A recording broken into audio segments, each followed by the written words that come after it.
아이고, 행복합니다. 행복하죠? 오늘은 더더욱 행복한 것 같아요. 예. 우리 아이들 찬양하는데 너무 예쁘죠? 얼마나, 우리 어른들이 볼 때 아이들 찬양할 때 어때요? 너무 이쁘죠? 너무 이쁘죠? 근데 우리가 아까 막 뛰고 찬양했잖아? 우리 전사님 팔짝팔짝 뛰고, 이인혁 권사님 팔짝팔짝 뛰고. 그 모습을 하나님 보실 때 어떨까? 그쵸? 하나님도 우리가 이 아이들을 볼 때 예쁜 마음이 드는 것처럼 기쁘잖아. 애들이 막 하는 거 보면 틀려도 예쁘고 예뻐도 예쁘고 그냥 예쁘잖아요. 너무 이쁘고 마음도 기쁘고. 하나님도 우리가 막 그렇게 찬양을 하면 막 기쁘게 막 찬양을 하면 하나님도 기뻐하실 것 같아요. 그죠? 그리고 이뻐하실 것 같아요. 그렇게 이뻐하시고 기뻐하시는데 이 아이들이 지금 이렇게 자랐어요. 근데 이렇게 점차 자라면서 예쁠 때만 있나요?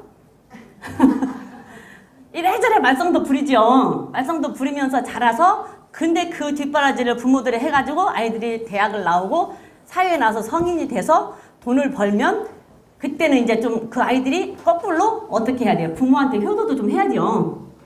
그렇죠? 부모한테 효도 좀 해야 되잖아. 그러면 그 아이들이 커서 월급 타면은 탔다고 뭐 이렇게 통닭이라도 한 마리 사갖고 들고 들어오고 양발이라도 하나 사다 주고 어버이날이라고 뭐 용돈이라도 좀 주면 또 예뻐요? 안 예뻐요? 또 다른 의미로 흐뭇하고 예쁘잖아요. 그쵸? 그리고 다른 의미로 흐뭇하고 예뻐. 그리고 너무 예쁘잖아요. 근데 생전 그걸 안 하고 안 오면 그 엄마 마음이 어떨까? 부모 마음이? 호적에서 파버리는 것은 두 번째 치고 호적에 파버리는 것은 두 번째 치고 굉장히 섭섭하고 속상하고 외롭고 소외감 느끼고 내가 뭘 잘못했길래 내가 어떻게 키웠는데 제가 저럴 수가 있지? 막 큰 효도하라는 거 아니잖아요. 월급 탔으면은 월급 탈 때 통닭 한 마리 사갖고 들고 들어오는 거 그거 아무것도 아니잖아요. 그쵸? 어버이날에다가 용돈 좀 몇 푼 주는 거 아무것도 아니에요. 부모들은 그러잖아요. 그렇게 부모한테 효도를 좀 해야 되잖아요. 그런데 하나도 안 오면 호적에서 파는 것은 두 번째고 그냥 마음이 슬퍼, 섭섭해, 그리고 속상하고 괜히 눈물 나고 어떻게 그럴 수가 있지. 그리고 막 속상하단 말이에요. 그리고 다른 부모들이 막 자랑하면 그게 부럽기도 하고 그렇잖아요. 우리 하나님 똑같은 마음이실 것 같아요. 지금 이렇게 우리가 찬양하면서 어렸을 때 이렇게 저기 하고 하면 하나님이 굉장히 기뻐하실 거란 말이에요. 그러면서 점차 자라서 아까 찬양한 것처럼 하나님의 꿈이 나의 비전이 되고 하나님의 예수님의 마음이 인격이 나의 인격이 되고 그렇죠? 그러면서 우리가 점점 자라서 예수님의 인격을 닮아가서 하나님의 마음을 알고 하나님을 기쁘게 해드리고 하나님 앞에 좀 이제 조금 자랐으면 효도해야 되잖아요. 그러면 제가 하나님 무엇을 해드릴까요? 저 이렇게 살려고 애쓰고 저 이렇게 살아요? 하나님 저 이렇게 살아요? 잘했지요. 하나님 저 이렇게 살려고 하는데 좀 부족해요. 제가 좀 힘이 없어요. 제가 조금 연약해요. 하나님 저 좀 도와주세요. 이러면서 하나님한테 좀 효도해야 되잖아요. 아니에요? 좀 효도해야 되는데 이 애기들이 맨날 여기서 춤추고 노래하고 있으면서 잘하지도 않고 맨날 엄마 보고 엄마 나 마이쮸 사줘 뭐 초콜릿 사줘 이렇게 하고만 엄마만 조르고 있으면 부모 마음은 속이 터진단 말이에요. 우리도 성장하지 못하면 맨날 하나님 보고 보따리만 내놓으라 그래. 하나님 나 뭐 주세요. 기도하는데 내내 달라는 얘기만 해. 일주일 내내 달라는 것만 얘기해. 그 하나님 어떨 것 같아요? 에? 달라고 하지 말라는 얘기가 아니고 조금 이제 컸으면 우리 자녀들이 커도 결혼시키려면 결혼자금 들어가 또 집 산다 하면 또 보태줘. 그러잖아요. 그러면서도 자녀들이 조금씩 주면은 그게 그렇게 기분이 좋잖아. 그렇잖아요. 내 있는 거 다 주고 싶잖아요. 그런데도 거기서 일부 자녀가 좀 주면 내가 준 건 생각 안 하고 그것만 생각해. 자녀가 조금 준 것만. 그러고 막 기쁘잖아요. 하나님도 마찬가지야. 우리가 하나님 앞에 무엇을 할까요? 하나님 저 이렇게 살고 싶어서 이렇게 할래요. 저 이렇게 살아요. 저 이렇게 살게요. 라고 나를 좀 하나님 앞에 좀 효도를 좀 해야 되는데 효도는 안 하고 맨날 처음부터 끝까지 일괄적으로 달라고만 하는 신앙이 어린아이 신앙이에요. 우리는 맨날 많이 배웠잖아요. 지금부터는 이제 좀 하나님 저 하나님 앞에 이거 드릴게요. 하나님 저 이렇게 살게요. 저 이렇게 살려고 하는데 조금 힘이 연약해서 힘들어요. 제게 힘 좀 주세요. 좀 이런 효도하는 사람이 되죠. 아까 아이들 춤추는 거 보고 너무 오늘 행복했어. 오늘 유난히 행복했어. 너무 좋았어. 아침부터 막 눈물 나게 행복했어. 아침부터. 그쵸? 우리가 합력하여 선을 이룬다고 정말 그동안 힘들었잖아요. 근데 그게 다 그렇게 풀어지고 하나님께서 너희는 가만히 있어. 하나님 됨을 알지어다. 하나님 하시는 일을 보라. 그 말씀을 하나님이 우리 교회에 이루어 주셨잖아요. 우리는 정말 하나님 앞에 잘 효도하는 우리 그리스도교회 성도 여러분들이 되시기를 주님의 이름으로 부탁을 드립니다. 네, 나부터 그냥 여러분들한테 하라는 얘기 아니에요. 저부터는 얘기예요. 너나 잘해 이렇게 하지 말고 저부터 정말로 우리 효도하는 사람이 됩시다. 하나님 앞에. 예, 우리 효도를 아무리 많이 해도요, 자녀들이 아무리 효도를 해도요, 부모가 주는 거 못 따라가요. 우리가 아무리 효도를 해도요, 하나님이 주시는 거 우리 못 따라가요. 예, 우리 효도하는 사람이 됩시다. 조금은 효도하는 사람이 됩시다. 우리 그리스도교 교회 성도님들만큼은. 예. 자, 우리 히브리서 우리 믿음에 대해서 계속 보고 있는데, 왜 우리가 믿음에 대해서 보고 있냐면, 믿음이 무엇인가를 우리는 알고 그렇게 살자라고 보는 거예요. 그러니까 우리가 한번 보면서 성경에 맨날 있는 얘기 이렇게 생각하지 마시고 저희 얘기를 가지고 나한테 적용을 시켜보고 나라면 어떨까라는 것을 한번 보고 내 삶은 어땠을까? 그럼 나는 삶을 어떻게 할 것인가? 나를 한번 거기에 넣어봐요. 거기에. 한번 그러기 위해서 봅니다. 히브리서 11장 8절부터 11절까지 쭉 한번 읽어볼게요. 히브리서 11장 8절부터 11절까지 읽어보겠습니다. 시작. 주심을 받았을 때에 순종을 장래의 기업으로 받을 땅에 나갈새 갈 바를 알지 못하고 나갔으며 믿음으로 저가 외방에 있는 것 같이 약속하신 땅에 우거하여 동일한 약속을 유업으로 함께 받은 이삭과 야곱으로 더불어 장막에 거하였으니 이는 하나님의 경영하시고 지으실 터가 있는 성을 바랐습니다. 믿음으로 살아도 자신도 나이 들고 단산하였으나 잉태하는 힘을 얻었으니 이는 약속하신 일을 미쁘신 줄 알미라. 이러므로 조금 더 읽어볼게요. 이러므로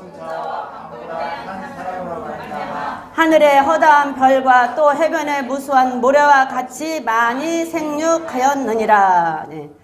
우리가 이제 그 지난 시간에 노아를 봤어요. 노아를 보면서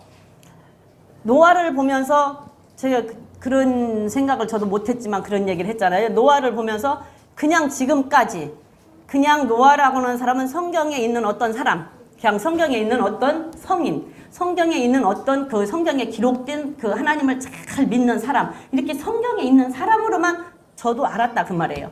그런데 이제 나이가 먹어서 그랬는지 아니면 깨달음의 지혜를 하나님이 주셔서 그런지 내가 철이 들었는지 아니면 하나님 앞에 갈 때가 됐는지 이제라도 깨달았으니 다행이죠.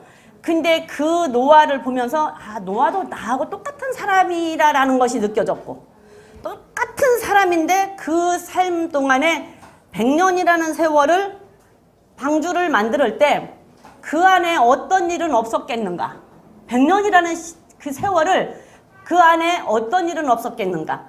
100년이라는 세월 동안에 세 아들을 낳아서 길렀고 그 세 아들을 또 며느리가 셋이 있었고 그 자녀들이 우리 어른들 보면은 자식이 있어서 출가를 시켜봐도 출가시키고 며느리가 있고 사위가 있으면 어때요?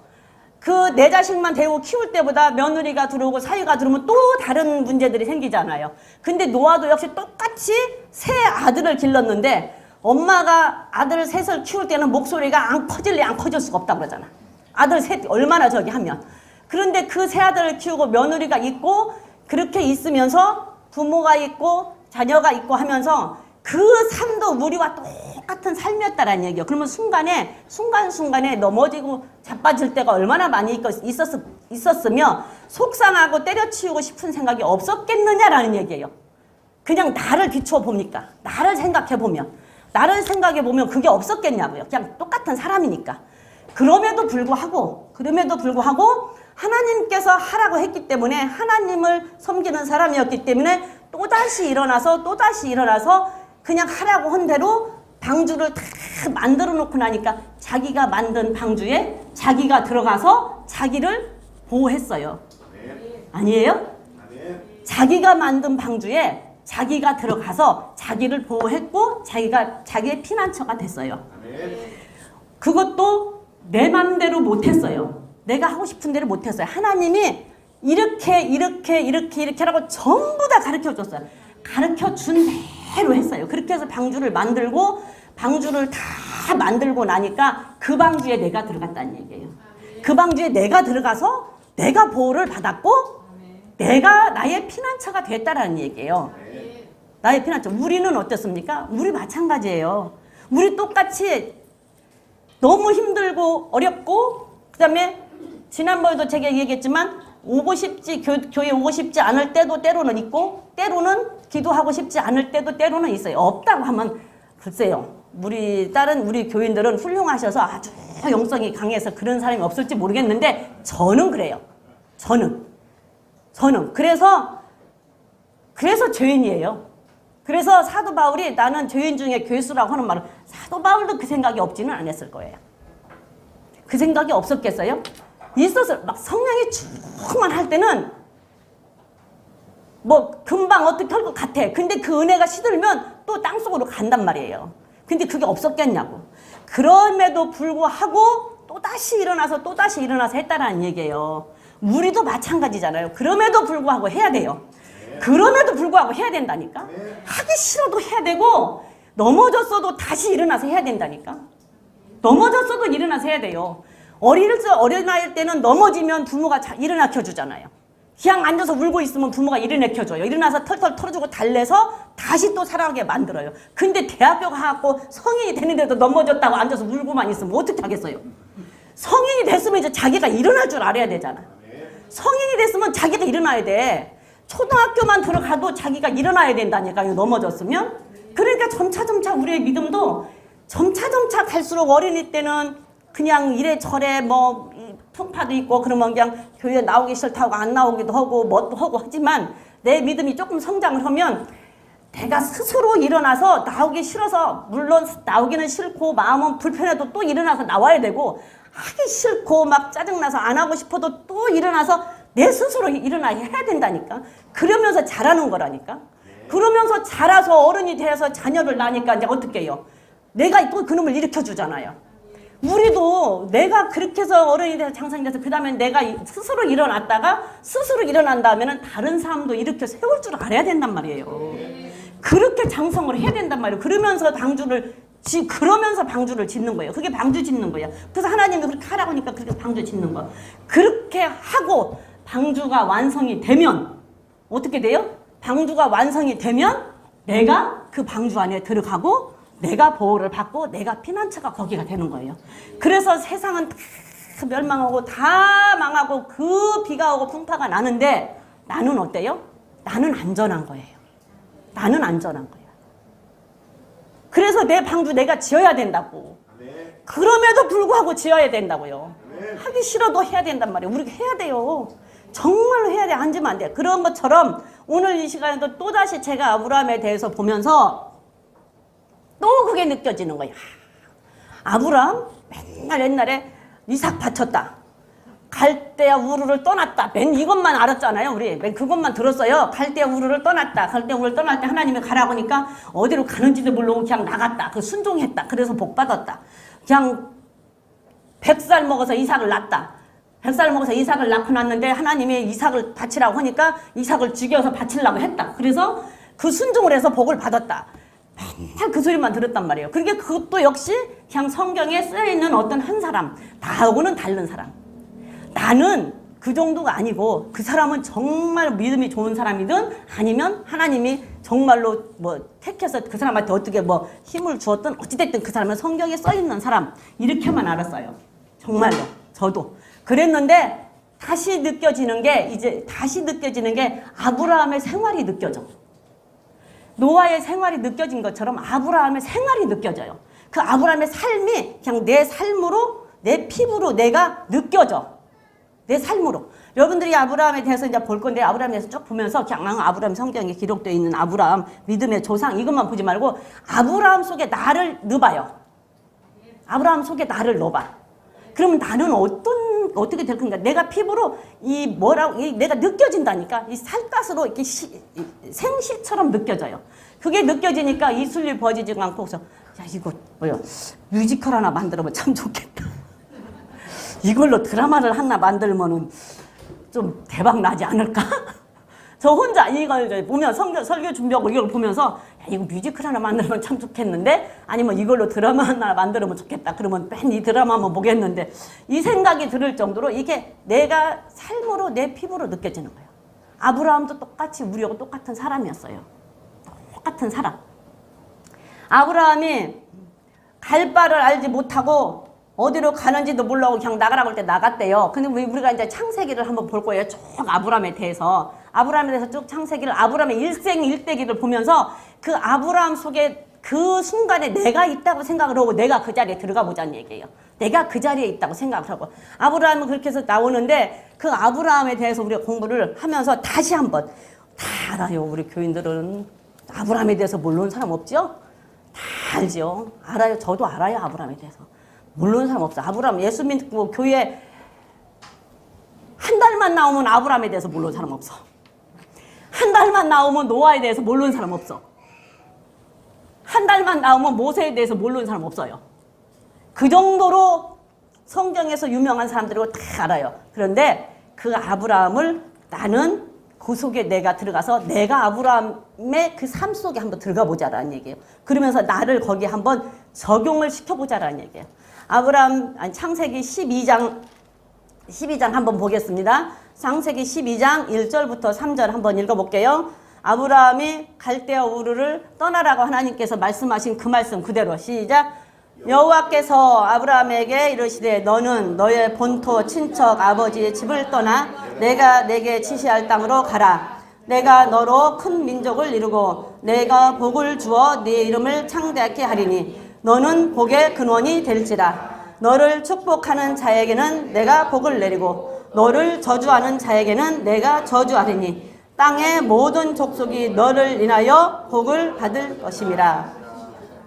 네, 근데 이때가 4절에 보니까 75세래요.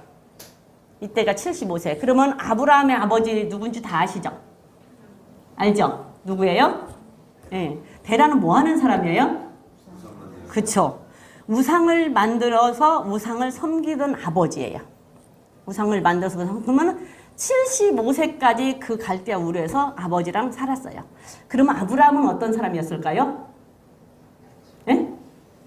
아브라함도 아버지의 영향으로 우상을 한 번이라도 만들어 보지 않았을까? 그냥 저 혼자 생각을 해봤어요. 성경이 아브라함이 우상 만들었다, 아브라함이 우상 섬겼다 그런 말은 찾아봐도 없는 것 같아. 근데 저 혼자 생각을 한번 해봤어요. 75세까지 아버지하고 거기에 살았으니까. 그러면 성인이 됐을 때는 아버지가 허락할 때 안 할 수 있지만 어린 아이였을 때는 아버지가 심부름 시키면 안 했을까요? 했겠지요. 했을 것 같아요. 했을 것 같아요. 그래서 아버지가 심부름 시키면 아버지 만드는데 무엇인지 모르니까 심부름도 해줬을 것이고 같이 만들어보고 아버지가 만들으라고 하면 같이 만들어도 봤을 것 같아요. 그리고 아버지가 섬기던 신이니까 그 아브라함도 한 번쯤은 그 우상을 섬기는 일을 한 번도 안 했을까 하는 생각을 해보게 돼요. 그런 아브라함이었어요. 그런 아브라함이 75세 때 하나님께서 야, 너 여기서 떠나라고 얘기를 해요. 하나님이 아브라함을 빼내시는 거예요. 거기서 떠나라고. 그래서 이제 우상 섬기는 곳에서 떠나라고. 하나님은 우상 섬기는 걸 굉장히 싫어하시죠. 굉장히 싫어하세요. 제일 싫어하세요. 그래서 10계명 중에 첫 계명이 나 외에 다른 신을 섬기지 말라라는 게 첫 계명이에요. 하나님은 당신 외에 다른 신 섬기는 걸 굉장히 싫어하세요. 두 번째 계명이 뭐예요? 만들지 말라라는 얘기예요. 만들지 말아라. 섬기지 말아라. 두 번째 만들지 말아라. 만들지 말아라. 만드는 데는 하늘에서 나는 것 모양, 땅에서 기는 것 모양, 물속에 있는 물고기의 모양, 어떤 모양도 만들지 말래요. 어떤 모양도. 여러분들 이거 어떻게 생각하세요? 우상을 만드는데 어떤 모양도 만들지 말래요. 하늘에 하늘에 나는 것도, 하늘에 나는 거, 땅에 기는 거, 물속에 있는 거 어떤 모양도 만들지 말래요. 어떤 모형도 만들지 말래요. 그래서 어떤 분들은 그런 걸 굉장히 싫어하시는 분이 있어요. 뭐 이렇게 뭐 만들어서 놓는 거. 그래서 저도 그렇게 그걸 알고는 그런 게 싫어. 그래서 좀 이상하다고 할지 모르지만 그래서 우리 집에 인형 같은 것도 한 개도 없어요. 저는 그런 것도 한 개도 없어. 인형 같은 것도. 그것도 못 오게 하시는 분들은 못 오게 하셔요. 왜 또 일본 가면 이거 있잖아요. 이거. 일본인가 가면 이거 이렇게 해서 뭐 8개인가 몇 개 나오는 거 막 있잖아. 이것도 어떤 목사님들은 절대적으로 못 들여오게 해요. 갖다 집에 놓지 말라고 그래요. 그것도 하나의 신전에서 그 일본 사람들이 하나의 그런 모형으로. 그래서 어떤 모형도 하나님의 다른 모형으로 만들어서 못 만들게 하고 못하게 해요. 절대적으로. 그래서 그런 것을 굉장히 싫어하시는 거예요. 하나님은 굉장히 싫어하시는 분이에요. 근데 거기에서 75세까지 아브라함이 살았어요. 그런데 75세 돼서 아브라함이 빼내요. 아니 이제 하나님이 아브라함을 빼내는데 가라고 떠나라 그런데 거기를 이렇게 있다고 한다면 거기에는 누가 있는 곳이에요? 부모가 있는 곳이에요? 친구가 있는 곳이에요? 내가 내 체험과 경험적으로 내가 살던 곳, 눈 감고도 75년 그 동네 살았으면 눈 감고도 다닐 수 있는 곳이에요. 안전한 곳이에요. 어디를 가든지 안전한 곳. 그런 곳에서 살았어요. 그렇게 하고 살고 있는데 너는 네가 경험했던 거 버려라. 네가 인데까지 의지하고 살았던 거 버려라. 그러면 네가 여지껏 안전하다고 거기에서 있었던 거 다 버려라. 그리고 떠나래요. 근데 아브라함은 떠났어요. 그렇게 아브라함을 택할 때 하나님께서는 아브라함을 뭘 보시고 택했느냐라고 보니까 그렇게 하고 보니까 느헤미야서 9장 7절 8절로 한번 가볼게요. 느헤미야서에서 9장 7절 8절로 가보니까 아브라함을 하나님께서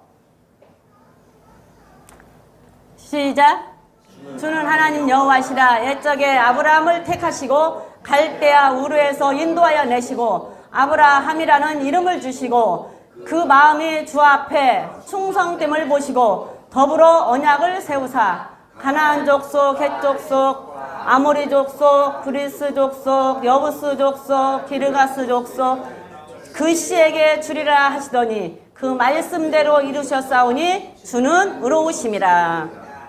아브라함을 갈대아 우르에서 택하셨는데 뭘 보고 택하셨대요? 네, 아브라함의 충성됨을 보시고 아브라함을 택하셔서 아브라함과 언약을 세우셨대요. 아브라함과 언약을 세우셨어요. 우리 아까 읽었죠? 좀 전에 읽었죠? 창세기 12장에서 아브라함을 택하셔서 너를 저주하는 자에게는 내가 저주할 것이고 너를 축복하는 자에게는 내가 축복할 것이고 그쵸? 그래서 너로 통해서 복을 받게 하신다고 배웠어요. 그래서 우리가 예수를 믿는 사람이면 저도 이 말씀을 다시 다시 봐지는 거예요. 그래서 그전에는 그전부터 알던 말씀이에요. 모르는 말씀, 그냥 읽었던 말씀이라니까. 그런데 지금에 와서는 예수를 잘 믿는 사람이라고 하고 보면은 어떤 때는 그냥 좀 안 좋은 소리를 하고 싶어도 혹시 저 사람이 하나님이 충성되다고 택하신 아브라함의 자손이고 아브라함의 그 자손이면 저 사람한테 내가 저주했다가 그 저주가 내기로 오면 어떡해? 저 사람 욕했다가 그 욕이 내기로 오면 어떡해요? 그렇잖아요. 그 사람을 욕했는데 그 사람이 하나님께서 아브라함을 통해서 이제 아브라함 자손이 이제 뒤로 보면 나오지만 아브라함의 자손이라고 인정받아 버렸으면 하나님께서 충성되다고 너는 아브라함의 자손이라고 인정을 한 사람이면 그게 쇠약한 욕했는데 그 욕이 내기로 온다니까. 왜? 그 사람을 저주하면 너도 저주받을 것이고 그 사람을 복을 빌면 내가 우리 이정은 집사님한테 복을 빌면 우리 이정은 집사님이 하나님의 자녀이기 때문에 그 복을 빌면 이정은 집사한테 복을 빌었기 때문에 나도 복을 받는다니까. 이정은 집사도 복을 받고. 그런데 내가 이정은 집사를 저주를 하면 내가 저주했기 때문에 이정은 집사님한테 저주가 가는 것이 아니라 내가 저주를 받아. 하나님이. 그렇다고 뭐 어떻게 할 것이냐고. 그래서 어떤 때는 함부로 욕도 못하고 내가 어떤 때는 지난주에는 내가 또 괜히 막 화가 나고 누구를 미워하고 싶은데 미워할 수가 없어서 내가 욕까지 나오는데 욕을 못해. 내가 욕은 못하고 내가 진짜 욕은 못하고 진짜 저 사람 나쁜 사람이야 진짜. 여기 있어요? 아니요, 바깥에서 여기는 없어요. 틀려가지고. 우리 교회 식구들은 진짜 항상 봐도 좋고 항상 봐도 사랑스럽고 항상 봐도 제가 이 얘기 하잖아요. 저는 이렇게 막 이렇게 표현력이 없어서 잘 못해서 그냥 좀 이렇게 사람이 보면은 좀 그래요. 그러기는 해도 마음은 안 그래. 근데 항상 보면 우리 교인들은 다 좋아. 근데 바깥에서 있으면서 누구를 막 괜히 속이 부글부글 끓고 미워하고 싶은데 어떻게 할 수가 없고 여기까지 나오는데 뭐라고 말을 할 수가 없어. 그래서 내가 여기 나오는데 욕은 못 하고 나쁜 말을 하고 싶은데 나쁜 말을 못 하고 저 사람 진짜 나쁜 사람이야 내가 막 이럴 때니까 지난주인가 하여튼 그랬어요. 그런 것처럼 정말로 믿는 사람이라고 하면 함부로 누구를 저주하면 안 돼. 함부로. 그 사람이 만약에 하나님이 인정한 사람이면 큰일 난다니까. 어떤 모르는 사람한테 막 했는데 그 사람이 하나님이 인정한 사람이면 어떡해요. 그 사람을 저주했기 때문에 내가 저주를 받는 거야. 근데 그 사람을 복을 빌어주면 그 사람 복을 빌어줬기 때문에 그 사람이 하나님이 인정한 사람이니까 그 사람 복 빌었다 해서 나한테 복을 준다니까. 지금 아브라함이 그런 사람으로 하나님이 아브라함을 선택을 했어요. 근데 그 선택을 할 때 충성하는 모습을 보고 충성된 모습을 보고 선택을 했대요. 충성하는 모습을 보고. 그래서 하나님은 충성된 자를 찾으셔요. 충성된 자를 찾으셔. 그래서 우리 시편에 보면 그 말 있죠. 충성된 자는 여름날에 얼음 냉수다 같다. 그래서 주인의 마음을 시원하게 해드려요. 여름에 일 되게 엄청 덥잖아요. 저기 화장실 좀 한번 갔다 와봐봐. 완전히 한증막이야. 거기 가서 한 30분만 있다 나와. 그러면 알게 될 거야. 그러면 저기 냉동실에다가 얼음물 넣어놨다가 그거 한 잔 줄게. 그러면 그게 어떤 것인지 알 거야. 여름에 막 갈증나고 너무너무 힘들 때 찬물 한 잔 먹어야 되는데 미적지근한 거 주면 어떻겠어요?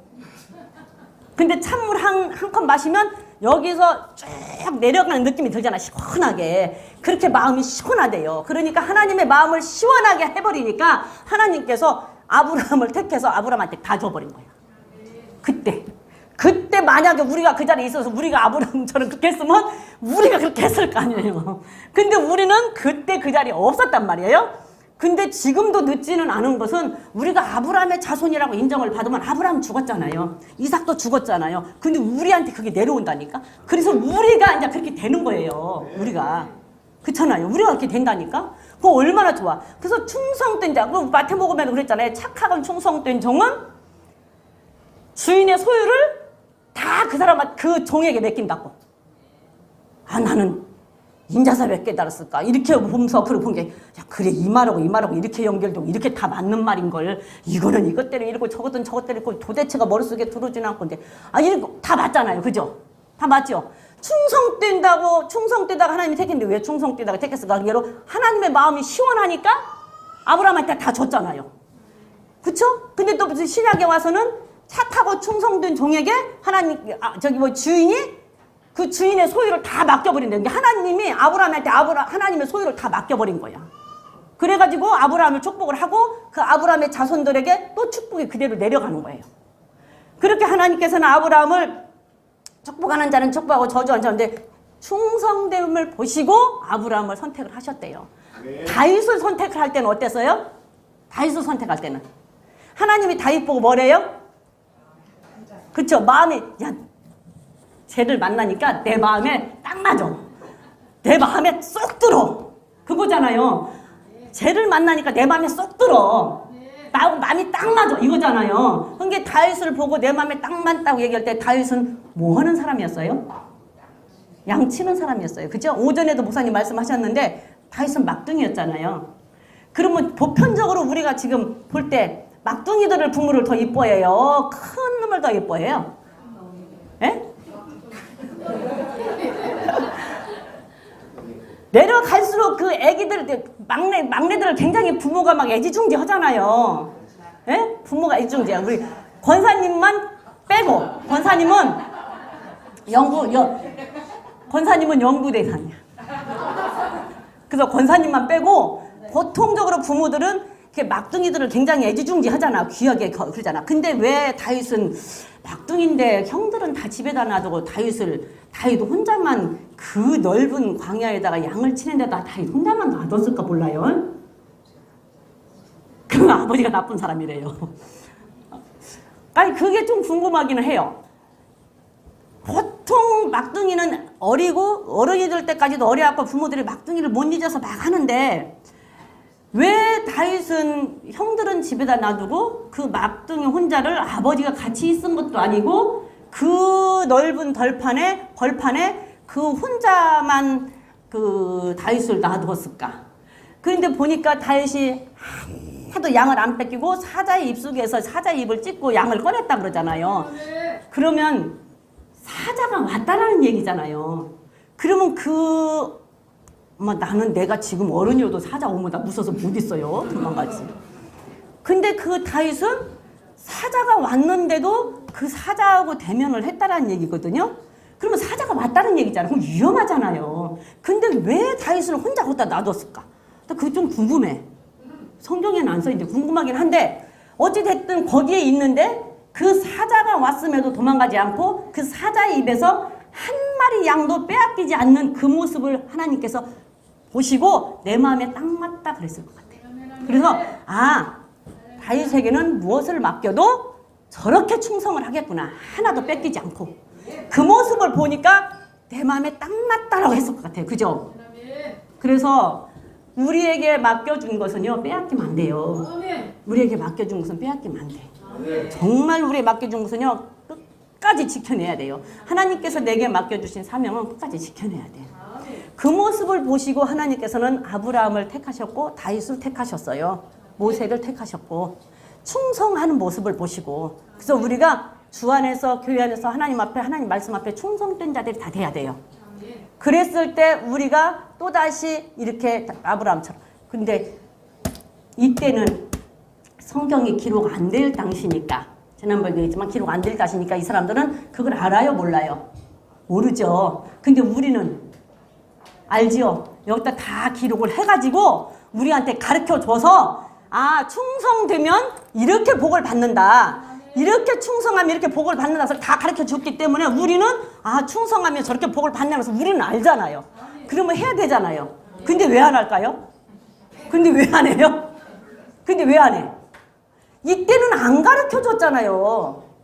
노아 시대 때도 안 가르쳐주고 방주만 만들으라고 그랬어요. 그러니까 나는 모든 사람들이 다 방주를 만들었는데 하나도 안 만들고 노아만 만들었는데 우리는 노아 하나가 만들어서 자기 식구를 구했고 이렇게 했다라는 것을 성경이 기록해서 알려줬잖아요. 그러면 우리는 방주를 지어야 돼요? 안 지어야 돼요? 알려줬으니까 답이 있잖아. 끝에 가서 끝에 답이 있으니까 해야 된단 말이에요. 근데 왜 안 할까요? 왜 안 할까? 그것도 미스테리예요. 그것도 미스테리야. 알려줬는데 해야 돼요. 해야 돼. 이렇게 해서 지금 아브라함을 선택을 했어. 하나님께서 아브라함을 선택을 했고요. 그 다음에 15장 1절부터 4절로 한번 가볼게요. 아브라함의 일대기를 한번 쭉 봐. 그냥 중간중간만 볼 거예요. 15장 1절부터 창세기 15장 1절부터 4절을 한번 봅니다. 시작. 안 나왔네.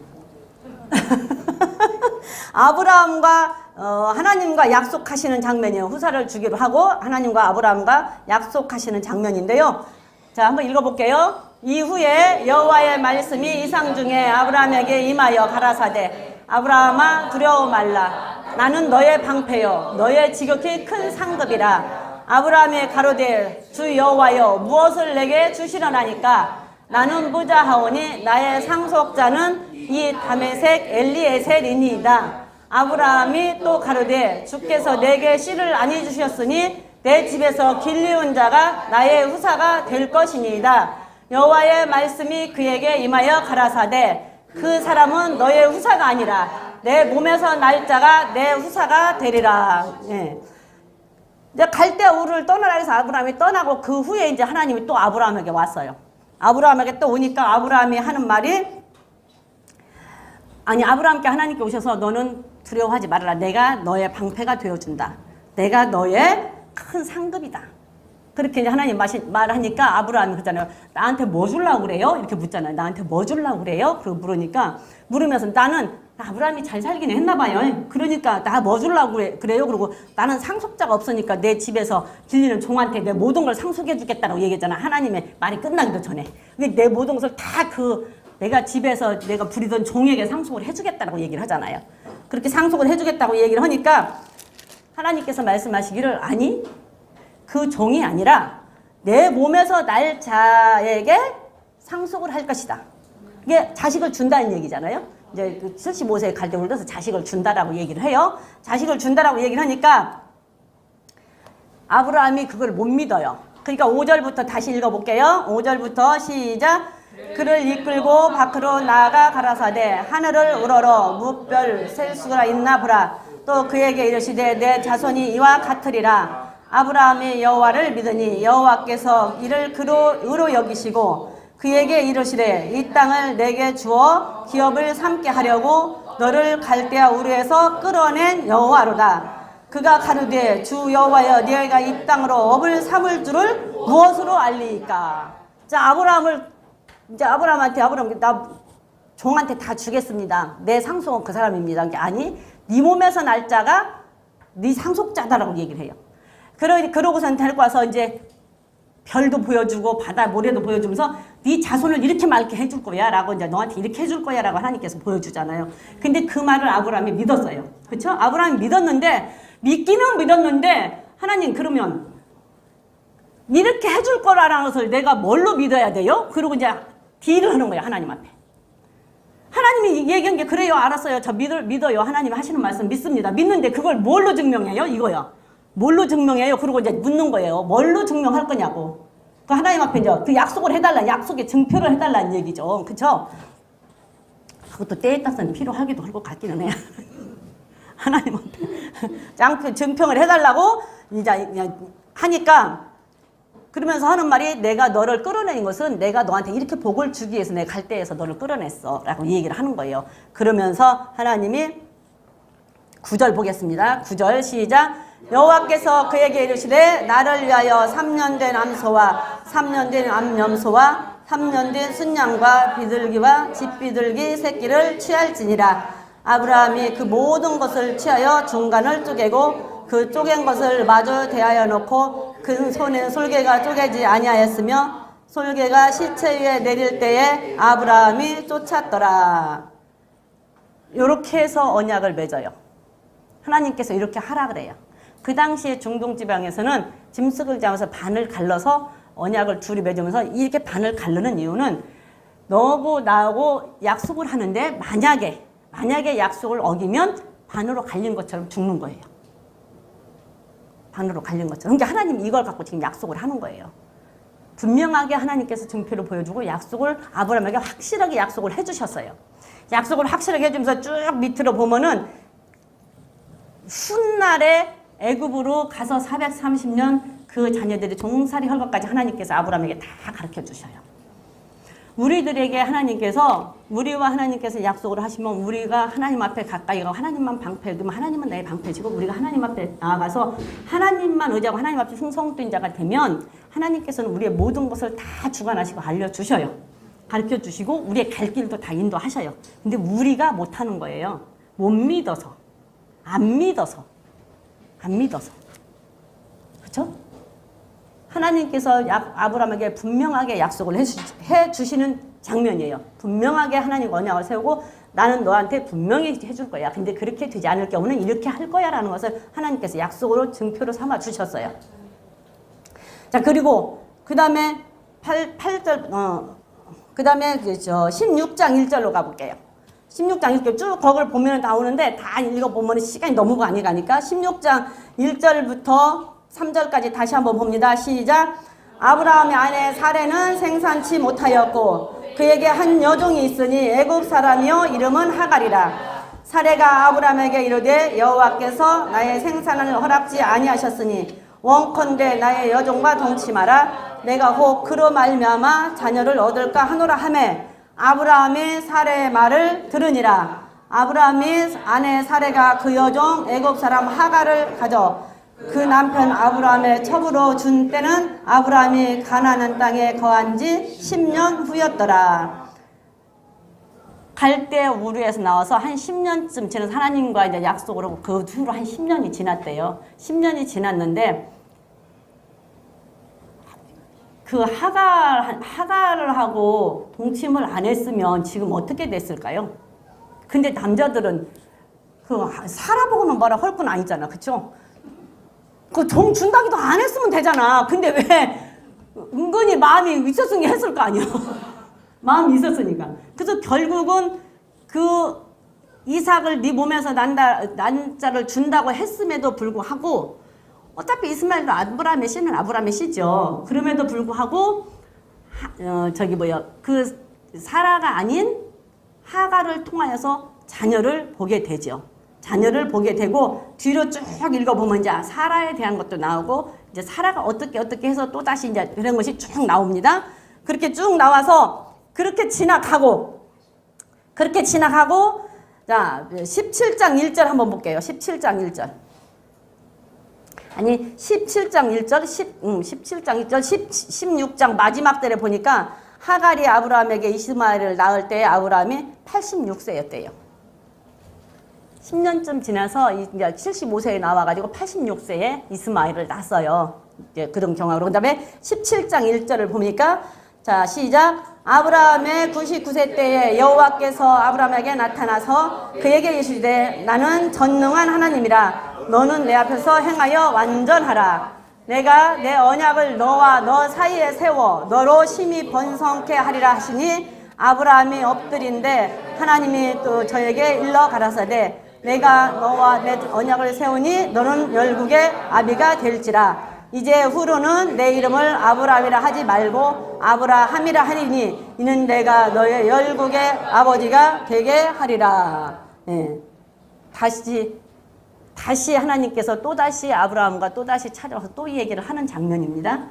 내가 이제 너를 이스마엘을 낳은 뒤로 아브라함이 아니라 아브라함으로 이름을 바꿔주시면서 또다시 하나님께서 약속을 해주시죠.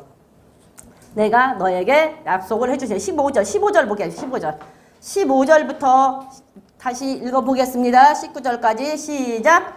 하나님이 또 아브라함에게 이르시되 내 아내 사레는 이름을 사레라 하지 말고 그 이름을 사라라 하고 내가 그에게 복을 주어 그로 내게 아들을 낳게 내가 그에게 복을 주어 그의 열국의 아비가 되게 하리니 민족의 열왕이 그에게서 나리라. 아브라함이 엎드려 웃으며 심중에 이르되 100세 된 사람이 어찌 자식을 낳을까? 사라는 99세니 어찌 생산하리요 하고 아브라함이 이에 하나님께 고하여 이르시되 이스마엘이나 하나님 앞에 살기를 원하나이다.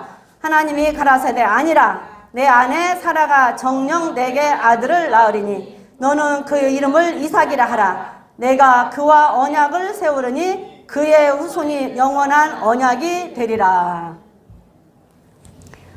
아니라고 다시 하나님께서 아브라함을 만나서 다시 얘기를 하죠. 99세 때 다시 99세 때 이 얘기를 하는데 21절에 보니까 너와 너 21절에 보니까 내 언약은 내가 명년 기한이 사라가 내게 자식을 낳을 것이다. 그리고 그때 99세 이 얘기를 하면서 내년이면 분명히 너에게 자식이 있을 거다라는 얘기를 하나님께서 해주시는 거예요. 근데 어떻게 생각하세요? 왜 하나님은 75세 때 항상 지금 75세면 지금은 왕성한 나이는 아니지만 아브라함은 175세를 살았으니까 75세면 항상 왕성한 나이죠. 근데 왜 75세에 안 주고 또 준다고 했다가 10년 지나서도 안 주고 또 어머니 아들을 주고 그리고 굳이 100살의 아들을 주실까? 하나님 좀 이상하지 않아요? 에? 아니 하나님 좀 이상하지 않아? 무슨 억하심정이 있는 것도 아니고 그쵸? 무슨 억하심정이 있는 것도 아니고 왜 75세 항상 왕성한 나이에 안 주시고 준다고 했는데 85세 때 10년 지난 게는 어머니 아들을 주시고 그리고 굳이 다 이제 어떻게 할 수가 없고 포기하고 이제는 안 된다라고 생각하고 그래 저 아들이라도 낳았으니 다행이다 저 아들로 대를 이어야지 헐 그때 또 나타나서 또 아들을 주신다고 할까? 그 무슨 억하심정이야? 어? 100%안 믿으니까. 100%안 믿잖아. 물론 그것도 그렇죠. 내 힘으로 75세 때의 아들을 주었으면 당연한 거죠. 낳을 수 있는 때에 낳았으니까 당연한 거잖아요. 그럼 당연히 내가 아들 낳을 수 있으니 아들 낳는데 그게 뭔 의미가 있어. 그렇죠? 아들을 낳을 수 있을 때 낳는데 무슨 의미가 있냐. 물론 하나님이 주셨지만 하나님이 안 주시면 못 낳는다. 하나님이 안 주시면 못 난다는 것을 보여준 거야. 그리고 당연히 그때 낳았으면 당연히 그때는 생산할 수 있는 나이고 충분히 아이를 가질 수 있는 나이니까 그거는 뭐 당연한 거야. 당연한 거죠. 여러분들 지금 여기 앉아서 예배 드리는 거 당연해요? 안 당연해요? 여러분들이 생각할 땐 당연한 거잖아. 왜? 내가 건강해서 걸어 나왔잖아요. 그쵸? 그냥 이게 일상생활 당연한 거예요. 여러분들 바깥에 나가서 맛있는 거 사 먹고 이러고 돌아다니는 거 당연하다고 생각해요? 뭐 특별하다고 생각해요? 당연한 거죠. 이러고 다니는 거, 운전하고 다니면서 이러는 거 당연하다고 생각하잖아요. 당연한 거죠. 그런데 건강하지 못해서 그냥 꼼짝없이 누워있는 사람은 여러분들이 걸어다니고 운전다니는 것이 당연할까요? 당연할까요? 그 사람들은요, 그것이 일생의 수건이에요. 일생의 소원이에요. 한 번만 일어나서 서보는 것. 한 번만 일어나서 내 발로 한번 걸어보는 거. 한 번만 일어나서 운전 한번 해보는 게 그 사람들은 일평생의 소원일 수 있다고요. 당연한 거 아니에요. 우리는 당연해. 내가 여기 서서 지금 이거 설교하는 거 나는 당연하다고 생각할 수 있어요. 근데 내가 만약에 지금 병원에서 의식불명으로 누워있다고 생각을 하면 한 번만 일어나서 이 자리에 와서 한 번만 설교 더 하고 가는 게 소원일 수 있단 말이에요. 소원일 수 있어요. 어떤 사람이 이건 다음 주에 할게. 그런데 아브라함은 75세 아들을 낳았다 하면 그게 당연한 거예요. 그냥. 그런데 굳이 100세 딸은 할 수 없는데 전혀 불가능인 상태에서 하나님이 하셨기 때문에 이건 하나님이 하셨던 거예요. 하나님이 주신 거야. 하나님 아니면 할 수 있는 것이 없어. 할 수가 없어. 하나님이라는 것을 알게 하기 위해서, 하나님이 하나님됨을 알게 하기 위해서, 하나님만이 할 수 있다는 것을 알게 하기 위해서, 하나님이 하지 아니하시면 할 수 없다는 것을 알게 하시기 위해서 그런 것 같아요. 온전히 하나님만 의지하라고, 온전히 하나님만 바라라고. 그런데 뒤로 쭉 보면 그 이듬해 틀림없이 이삭을 낳았어요. 틀림없이 이삭을 낳았어. 틀림없이. 그게 하나님에게 당연한 거 아니라니까요. 정말로 건강해서 여기 나와서 예배 드리고 앉아있는 거 감사할 일이고요. 일하고 댕기는 거 가서 일할 수 있어서 일해서 돈 벌 수 있는 거 감사한 일이고요. 내가 운전하고 댕길 수 있는 거 감사한 일, 당연한 거 아니에요. 정말로 하나님이 하신 일이에요. 하나님이 하시면 지금 당장이라도 딱 들어다가 저것다 갖다 놓으면 꼼짝 못해요. 어떻게 할 수 없어요. 당연한 거 아니라니까. 우리는 당연하다고 생각하는데 당연한 거 아니에요. 정말 당연한 거 아니야. 그러니까 우리는 진짜 하나님 앞에 내가 당연한 것이, 나는 당연한 것이 어떤 사람에게는 평생의 소원일 수가 있고 어떤 사람에게는 꿈일 수가 있다는 얘기예요. 내가 당연한 것이. 그 많은 사람이 자식들을 낳아서 다 기르려고 할 때 아브라함도 자식이 없을 때 왜 구하지 않았겠어요? 구했을 거예요. 여기는 나오지 않았지만 구했을 거예요. 그러니까 하나님이 주신다고 약속을 했어요. 그런데 이스마엘을 주셨을 때 감사하지 않았겠어요? 감사했을 거예요. 이스마엘도 아들이니까 감사했을 거란 말이에요. 그런데 끝까지 하나님은 그 약속을 지키시는 하나님이시잖아요. 네 몸에서 날짜. 초에 어린 나이에 결혼했던 그 여자에게서, 우리로 말하면 조광지처, 원래 호적에 올라간 첫 번째로 올라갔던 그 사람에게서 날짜만 내 자식으로 복을 주겠다고 한 약속을 하나님은 끝까지 지키시잖아요. 그래서 하나님이 아니면 하실 수 없다. 하나님만이 하실 수 있다. 오직 하나님만. 그래서 모든 것은 하나님을 의지하게끔 만들기 위한 하나님의 방법이에요. 방법. 우리가 이 자리에서 나와서 예배 드리는 것도 결과는 하나님 앞에 가까이 가는 거, 하나님만 의지하게 만들기 위한 거. 우리가 무엇을 하든지 돈을 벌어서 먹고 사는 것도요, 하나님을 잘 믿게 하기 위해서 먹고 사는 거예요. 그거 아니면 하나님 불러 가버리면 끝이잖아요. 하나님만 의지하지 않게 하려면 불러 가면 끝이에요. 진짜. 그래서 당연한 거 아니에요. 감사할 일이지. 그걸 하기 위해서 아마도 아브라함에게 꼭 100세까지 모든 거 다 끊어지고 포기하고 아무것도 없을 때까지 하나님께서는 이따가 그때에 주셨는데, 여기서 끝내고 다음 주에 다음 주에 궁금하게 그런 아들을 하나님이 바치라네. 이거는 청천벽력 같은 소리고 기가 막혀서 뒤로 넘어갈 소리예요. 여러분들에게 한번 생각을 해보세요. 여러분들 지금 있는 집에서 떠나서 저 어디 다른 나라로 그냥 그 선교를 가라고 생각을 했다가 한번 생각을 해봐요. 그 다른 나라로 거기서 떠나서 선교를 가라. 근데 어딘지도 몰라. 그냥 무조건 가래. 너 선교 가래 무조건. 지금 잘 살고 있는데 지금 먹고 싶은 거 다 먹을 수 있고 나 쓰고 싶은 거 다 쓸 수 있고 내가 다른 사람보다 좋은 집에서 정말 넉넉하게 사는데 저 아프리카 어디 미개의 나라에 어딘지도 모르는데 거기를 가래 지금. 그러면 어쩔 거지. 그냥 나한테 만약에 그랬다고 하면 나는 어떻게 반응을 할 것인가. 나를 한번 거기다 적용을 시켜보라고. 그러면 나는 어떨 것인지. 그것이 느껴지더라니까요. 이번에 설교 준비하면서 아브라함을 보려고 하는데 갑자기 그게 피부로 느껴지더라고. 이렇게 내 현실처럼 느껴졌어요. 그러니까 그래 아브라함도 우리가 똑같은 사람인데 이렇게 삶을 살 때 이 사람인들 힘들지 않았을까? 이 사람인들 날마다 좋은 일만 있었을까? 라는 것을 생각하게 되더라고요. 사랑하는 우리 성도 여러분들, 우리에게 조금 무슨 일이 있다 할지라도 우리가 조금 마음에 안 든다 할지라도 우리가 이 상황이라고 하면 어떻게 할 것인가를 생각해 본다면 정말 우리는 감사하는 사람들이 되시길 바랍니다. 그리고 내가 정말로 이게 내가 살고 있는 게 당연한 것이 아니고 하나님의 은혜라는 것을 꼭 명심하시고 정말로 우리는 감사하고 더 하나님 앞에 가까이 갈 수 있고 하나님만을 의지하는 저와 우리 성도님들이 되시기를 주님의 이름으로 부탁을 드립니다. 네, 주여 삼창하시고 기도하시겠습니다.